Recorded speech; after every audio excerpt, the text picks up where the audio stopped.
Ora, boa tarde a todos, 19h04, dia de véspera de mais um jogo do Benfica. Como sempre, cá estamos para fazer a nossa humilde antevisão a mais este jogo. Ernesto, está tudo bem contigo? Está tudo bem, muito boa tarde a todos. Vejam aqui este belo solinho, aqui pela janela do meu estúdio. Às 19h04 é quando o sol brilha melhor. Exatamente. E é uma maravilha. Tiago, boa tarde, amigo. Boa tarde, malta.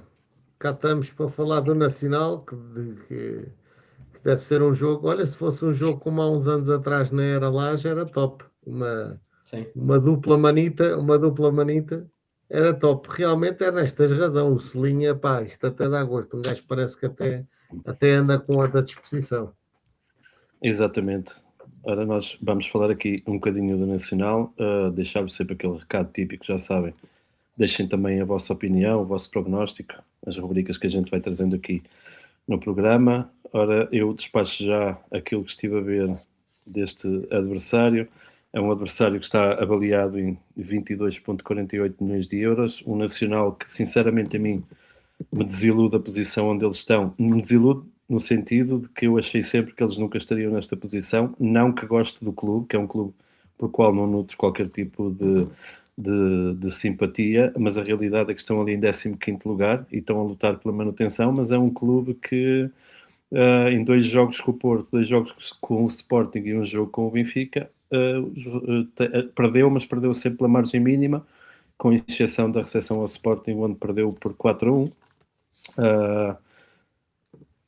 Eu não conheço propriamente bem os jogadores do Nacional. O Verão aqui sei que esteve no Porto e está emprestado. Tem ali o Ramírez, que me parece ser o melhor marcador, mas é um clube que, como vemos aqui, nos últimos 5 jogos tem apenas uma vitória. Tiago, eu vou-te deixar aqui os slides para tu, se quiseres ver e manipular, estás à vontade. Dá-nos aí a tua opinião sobre este adversário. O Nacional da Madeira, temos que nos lembrar que ganhámos a Ferros, com uma vitória a Ferros com um grande gol para este ano e na altura. E com uma reviravolta épica de Pavlidis já nos descontos na Madeira. É um adversário que normalmente na Luz não causa grandes problemas. Vamos ver. Este ano realmente estão aqui a lutar para não descer de divisão. O ano passado fizeram um campeonato um bocadinho mais tranquilo. É uma pena o Casa Pia não estar mais longe deles. Pelo menos com menos um ponto seria sinal que tínhamos ganho na última jornada. Sobre a equipa deles, eu destaco aqui 3, 4 jogadores, os 3 da frente, qualquer um deles é bom de bola. Paulinho Boia, o número 11, está castigado para esta jornada, portanto não joga. O Chucho Ramírez é um jogador que passou pelo Guimarães, é um bom ponta de lança, marcou ao Porto na deslocação do Porto ao Nacional, e depois acaba por ganhar o Porto com um gol de Bednarek, já com uma vitória muito, muito arrancada a Ferros. Destaque também o Vítor, um belo central da Liga Portuguesa. O ano passado também faturou ao Porto, quando eles perderam lá aquele jogo que foi de má memória na altura para nós, porque o Vítor Bruno foi-se embora do comando do Porto, e foi uma pena ele não ter continuado. Portanto, é um jogo menos coisa. Não tenho assim muito mais a acrescentar. Acho que é um adversário que está super ao alcance do Benfica, mesmo pensando que o José Mourinho faça algumas alterações no 11 titular, dada aquela que é a conferência final do jogo de Rio Maior. Portanto, acredito que com maior ou menor dificuldade, até com alguns jogadores da equipa B, pensando numa revolução muito, muito profunda do nosso treinador, o que eu acho que não vai acontecer. Acho que o Nacional está bastante ao nosso alcance para podermos ganhar os 3 pontos e ainda sonhar com uma hipotética presença na Liga dos Campeões da próxima época. Muito bem, Ernesto. E tu, o que é que sabes deste adversário? Eu vou fazer uma apresentação um bocadinho mais demorada. Hoje Muito bem. armei-me em Vítor Pinto, da CN Merda, que eu vou fazer o que ele faz. Não percebe absolutamente nada disto, mas mandar aqui uns bitados para o ar. E é isso que eu vou fazer. Bem. Portanto, o Nacional está na Liga Betclic desde a época 23-24, portanto há 2 anos, e está a celebrar vitórias importantes, como aquela que obteve com o Estrela da Amadora por 2-0, o que motiva o plantel, apesar das 3 derrotas e um empate, além da vitória no Estrela, nos últimos 5 jogos. Quanto ao perfil técnico e tático, a equipa é descrita como sendo compacta, defensivamente e fisicamente imponente, e sob o comando do treinador Tiago Margarido, o grupo tem demonstrado capacidades para disputar jogos intensos, nomeadamente no Estádio da Madeira, num contexto caracterizado pela altitude, e eu e o Tiago sabemos bem o que é isso, porque já lá fomos uma vez para ver 8 minutos de um jogo de futebol. Quanto ao Tiago Margarido, tem procurado incutir uma mentalidade competitiva, rejeitando a ideia de fragilidade face a equipas grandes, e isso já foi referido pelo Tiago, e preparando a equipa para criar dificuldades a adversários com maior investimento. E volto também àquilo que tu, Fábio, disseste, não se entende muito bem como uma equipa destas que causa tantos problemas às chamadas equipas grandes está numa posição aflitiva. Quanto ao plantel e à dinâmica, a equipa tem passado por rotações no 11 titular, com mudanças estratégicas relacionadas com as características do adversário, indicando um plantel com soluções dentro das limitações orçamentais, mas contando com parte do bolo de 15,5 milhões de euros que o Governo Regional, através da Direção Regional do Desporto, atribui às equipas madeirenses. Estima-se que o Nacional recebe uma verba superior a 2,2 milhões de euros, segundo a pesquisa que eu fiz, à Vítor Pinto. Quanto à situação atual, após uma vitória importante, a equipa prepara-se para uma deslocação difícil ao nosso estádio, para jogar com o Maiorca Portugal, numa fase decisiva da época, e pelo que eu apurei, há uma ausência confirmada do médio centro espanhol, o Miguel Baeza, para este jogo. Quanto aos objetivos, o clube mantém a ambição de estabilidade na Primeira Liga, procurando reforçar posições específicas durante o mercado para consolidar a sua posição. O Tiago Margarido tem privilegiado um sistema que procura o equilíbrio entre a solidez defensiva e transições rápidas. Em jogos no Estádio da Madeira, a equipa tenta tirar partido da altitude, como disse há pouco, e do apoio dos adeptos para impor um ritmo elevado aos adversários.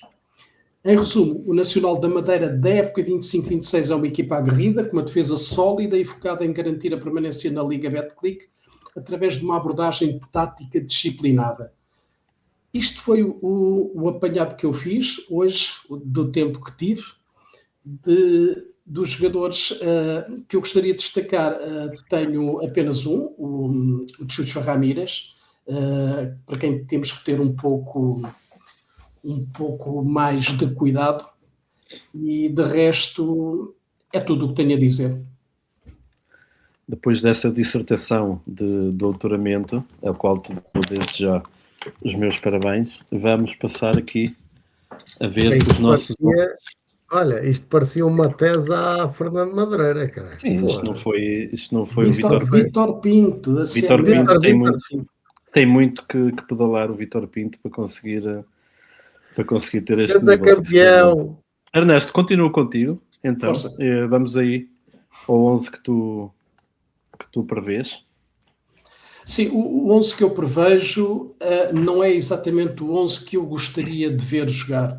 Por exemplo, eu gostaria que o Tomás Araújo estivesse em condições de jogar e que fizesse parceria no centro da defesa com António Silva. De resto, é tudo este o 11 que eu venho sempre a defender, com Sudakov atrás de Pavlidis, porque dá uma maior qualidade no apoio ao ponta de lança. Não quero ver o Pavlidis como aconteceu em Aroca, como aconteceu em Rio Maior na última jornada, a vir buscar jogo a meio campo e depois não há ninguém lá à frente a quem endossar a bola, e eu penso que o Sudakov é um jogador que faz esta transposição entre o meio campo e o ataque, não só para o Pavlidis, mas também para os extremos, para o Sheldrup e para o Prestiani, e esta é a equipa que eu presumo Vamos lá ver se nenhum destes jogadores está aqui dentro daquele molho de jogadores que o Mister disse que por ele nunca mais jogavam no Benfica. É verdade. Nunca fiando. Tiago, o teu? O meu é muito diferente do Ernesto. É o oposto, não é? Vocês combinaram que é para terem a mesma nota. Mas eu gostei preferencialmente da troca ali no meio campo do Rios com o Barreiro. É porque o Rios é mais forte do lado direito. Mas tu sabes disto. Tu percebes as dinâmicas. Que é para não ser sempre... Opa, então é assim, o Ernesto também já falou quase tudo. Epá, olhando para aquilo que são as declarações que vêm a lume na comunicação social, e algumas têm algum cariz de verdade, se nós olharmos para aquilo que foi a nossa prestação no jogo de Rio Maior, Rafa, Luque Bacchio caem do 11 garantidamente pela fraquíssima exibição que fizeram. Eu tendo, e vou-vos dizer uma coisa, infelizmente o Tomás Araújo está aleijado, não vai poder jogar, e a realidade é que eu acho que se o Tomás Araújo tivesse apostos, quem cairia do 11 era o António Silva e não o Otamendi, porque mais uma vez foi rápida a comunicação social e os benfiquistas a queimar, enlumbrando o António Silva, mas quando é o Otamendi está tudo ok, e como ele já teve estatuto, então tem estatuto, já tem a mais traquejo a nível internacional e já foi campeão do mundo, pode fazer tudo o que quiser, que tudo é perdoado. Acredito que o Barreiro esteja bem, e aí está a terceira queda do 11 em relação àquilo que aconteceu em Rio Maior. O Enzo Barrenechea, acredito piamente que não irá ser titular, e até aposto mais que caso o Barreiro ainda não esteja em índices físicos a 100%, que Manu possa entrar como titular na Luz amanhã. O resto é o trivial do costume. Sheldrup, neste momento, o melhor jogador do Benfica. Pavlidis, apesar de não estar a marcar golos, é um jogador que trabalha muito para a equipa. Com o Rafa em campo, tem que fazer duas posições, o que não é fácil. Tem que jogar como segundo avançado e como avançado. Portanto, quando a gente tem que fazer duas posições, não é mesmo fácil. Em relação à direita da defesa, depende do contexto. Sim, só futebol. Estamos a falar só de futebol. E pronto. Tem que haver humor aqui, senão. Em relação à ala direita da defesa do Benfica, acredito que Dedic, moralizadíssimo com a qualificação para o Mundial, e depois de descansar no fim de semana passado, irá regressar à titularidade em detrimento do Bá. O Bá, que efetivamente não estava nos maiores e melhores índices físicos e psicológicos, mas aqui tem que deixar uma crítica a Mourinho, que deveria ter colocado Daniel Banjaki no último jogo ao invés do Bá, se na realidade se confirma aquilo que ele disse. Eu tenho por hábito acreditar no José Mourinho e naquilo que ele diz, em relação àquilo que disse de Bá no final do jogo. Portanto, este seria o meu 11, ou será o 11 a apresentar amanhã frente ao Nacional às 18 horas, no Estádio da Luz. Eu diria mais que este será o 11 a apresentar amanhã, visto que tu tens fontes que nós não temos. Portanto, não terá muito longe disto. Eu, desta vez, não estou assim muito longe de vocês, como podem verificar. A única alteração em relação àquilo que vocês colocaram é... Coloquei aqui o Oliveira a jogar a central à beira do Otamendi, e do Otamendi porque o Araújo está castigado, está lesionado, peço desculpa, porque se tivesse em condições era Araújo e Oliveira na mesma, e isto era para manter até a final da época por duas razões. O Otamendi já deve ter uma proposta para ficar ou não, segundo o que se diz, e por palavras do treinador, do Mourinho, o Benfica está nas mãos dele porque tem uma proposta, portanto tem que dizer se quer ficar ou não. A mesma coisa com o António Silva. Quer renovar ou não quer renovar? Não quer renovar enquanto não disser não joga, porque eu não acredito que ele vá valorizar assim tanto até a final da época a jogar, se a ideia for vendê-lo ou se a ideia dele for sair. Por isso, no Benfica tem que jogar quem quer cá estar.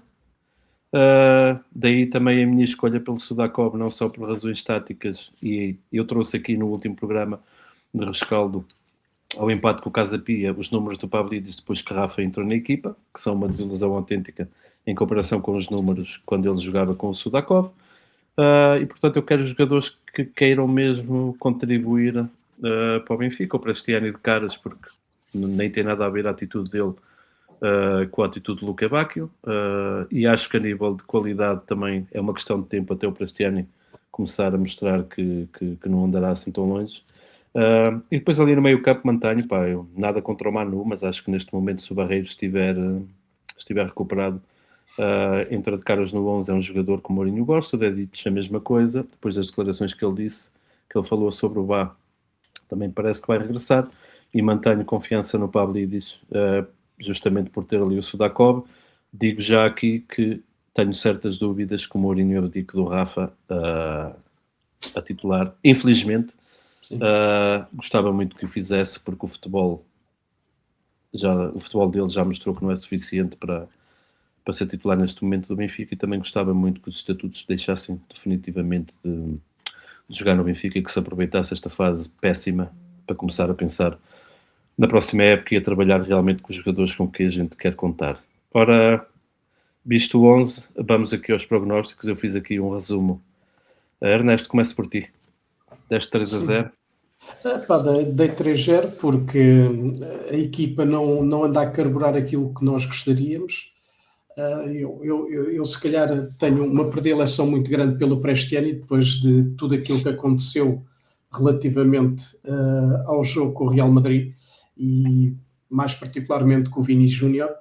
Aliás, já ontem, depois do jogo, o jogo com o Real Madrid foi na terça. Portanto, não terá sido ontem, terá sido, salvo erro, na quinta-feira. Um ex-jogador do Real Madrid, entre aspas, a dizer mal do Vini, porque ele não pode passar o jogo como passou, tentar cavar sempre amarelos ou vermelhos ao jogador da equipa adversária. Mas pronto, a gente sabe como é que é o Vini a jogar. Portanto, dou um golo ao Prestiani, o Barreiro, que é o tal rato de área que ninguém dá por ele, e o Pavlidis, vamos lá ver se é desta vez que ele consegue faturar. Oxalá que sim, Tiago. Deste-lhe aí um bicho. Eu até vou dizer uma coisa, neste jogo até fui cauteloso, que eu acho que o Benfica vai golear ainda por mais de 4-0, mas atenção, vou para o 4-0, acho que sim, acho que o Benfica, a equipa vai dar uma resposta, vai ter que dar uma resposta, portanto estou a ser aqui um bocado cauteloso no meu prognóstico, mas se for um 4-0 já fico muito contente. O Rios, para mim, vai faturar mais uma vez. Sheldrup está a precisar de marcar um golinho para subir ainda mais os índices de confiança, e o bicho de Pavlidis já nos deve muitos golos há várias jornadas, a mim e a vocês. Temos dado aqui sempre ele a marcar, mas ele não tem molhado a sopa. Mas assim também é uma maneira dele calar aí a crítica, porque já andam aí outra vez a falar que o homem é fraco e não sei o quê. Claro. É o costume. É aqueles benfiquistas de quando a gente só quando a gente ganha é que somos bons, quando não ganhamos já somos os piores do mundo. Mas pronto, 4-0, acredito que a equipa vá abanar depois daquilo que o Mourinho disse na conferência de imprensa, ou pelo menos eu acredito que sim, pensando que os jogadores têm alguma vergonha na cara pelo aquilo que fizeram em Campo Maior, em Rio Maior, na passada segunda-feira. Sim, é mais por aí, porque eu acredito que tenha feito moça, e bastante moça, as declarações do Mourinho. Contudo, o Benfica joga e os jogadores têm que dar tudo. Eu tipo a pôr 2-0, ou contrariamente àquilo que tenho trazido aqui nas últimas antevisões, mas depois pus 3, porque pensei, não, desta vez eu vou pôr 2 e eles vão marcar mais, portanto, para não parecer assim tão mal. Ainda tenho aquela fé que consigamos uma pequena goleada. E pus o Sudakov e o Pavlidis a marcar, porque se jogarem acredito que têm hipótese de fazer, porque acho que se entendem bem, principalmente o Pavlidis. o Sheldrup, para com a qualidade de futebol que ele está a demonstrar. Acho que é uma questão de tempo até ele começar a materializar em golos tudo o resto que tem feito e que, verdade seja dita, no meio desta fase menos positiva que estamos a passar, tem sido dos poucos que me tem dado prazer ver jogar futebol. Muito bem, está feito o rescaldo, o antevisão, aliás, agradecer aí à malta que esteve connosco, lembrar que estaremos cá na segunda-feira às 21 horas para fazer agora sim o rescaldo àquilo que nós esperamos que seja mais uma vitória goleada, como todos aqui fizemos a previsão do Benfica. Eu mando já o recado de vos pedir mais uma vez que deixem os vossos prognósticos e as vossas opiniões sobre o 11 e sobre aquilo que quiserem que nós gostamos. Partilhem o canal com os vossos amigos, já sabem, ajudem-nos a voltar ao patamar onde a gente já estava e que tanto nos orgulhava. E vamos para as despedidas. Tiago, mandem um abraço à malta. Um abraço e que na próxima segunda-feira a gente esteja aqui a falar com um ânimo ainda maior do que aquele que falamos sempre do nosso Benfica, uma boa vitória, com o regresso às vitórias e que o Estádio da Luz esteja cheio amanhã para dar o carinho que a equipa acho que precisa neste momento, porque já basta aos nossos adversários e toda a comunicação social a colocar a entropia constante no nosso clube. Temos que ser nós a puxar o Benfica para cima e é nesta altura que eu acho que realmente temos que apoiar a equipa e pedir, como tu fizeste bem, pedir o apoio também da vossa parte como nossos adeptos, que passem a mensagem que o nosso grupo, este trio de ataque, está aqui para continuar a falar e a não desistir do Benfica semana após semana. Grande abraço e obrigado. Ernesto. Pronto, termina mais uma antevisão. Espero que tenham gostado mais uma vez. Obrigado por nos acompanharem mais uma vez também. E mais uma vez ainda vos peço para difundirem entre os vossos amigos, familiares, as nossas redes sociais, principalmente o YouTube, que nos está a dar aqui uma dor grande no coração, porque como temos vindo a explicar ao fim de 5 anos, é que o YouTube decidiu que nós estávamos a infringir direitos de autor ao fim de 5 anos, a fazer o mesmo tipo de programa todas as semanas e às vezes 2 vezes por semana, quando havia competições a meio da semana, mas só agora é que o lápis azul do YouTube nos veio marcar. Obrigado a todos pela vossa compreensão e até segunda-feira às 21 horas. Um grande abraço, malta. Viva o Benfica. É para Viva o cima Benfica. deles. Um abraço.